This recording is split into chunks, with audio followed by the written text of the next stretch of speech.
मी या ढोबळी स्वच्छ धुवून घेतलेल्या आहेत आणि हे लसूण खोबरं आणि शेंगदाण्याचा कूट कोथिंबीर वाटून घेतलेला आहे. बारीक वाटायचं आपल्याला, म्हणजे आपला ढोबळीमध्ये मसाला भरला की बाहेर येणार नाही.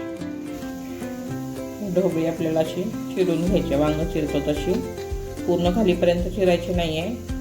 मसाला आपला याच्यात भरला गेला पाहिजे आणि तळताना बाहेर नाही निघणार. आणि बिया जर जास्त असतील तर त्या काढून टाकायच्या आपल्याला, जास्त असेल तर काढा, नाही काढलं तरी चालते.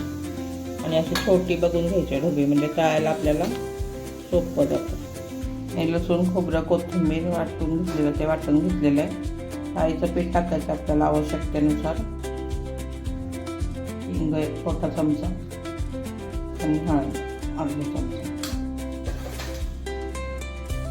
चवीनुसार मीठ.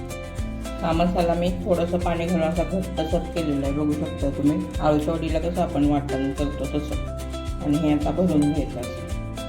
जास्त खालीपर्यंत आपली ढोबळी कापायची नाही आहे, नाहीतर मसाला तळताना बाहेर येतो. अशा पद्धतीने सगळी ढोबळी भरून घ्यायची आपल्याला. या ढोबळ्या मी सगळ्या भरून घेतलेल्या आहेत आणि तेल पण आपलं तापलेलं आहे. मी तो तळून घेणार आहे. मीडियम गॅसवर, मीडियम टू लो फ्लेमवर तळून घ्यायचं आपल्याला. बारीक गॅस केलेला आहे. चांगला आता खरपूस तळून घ्यायचं. खूप छान लागतात, नक्की करून बघा.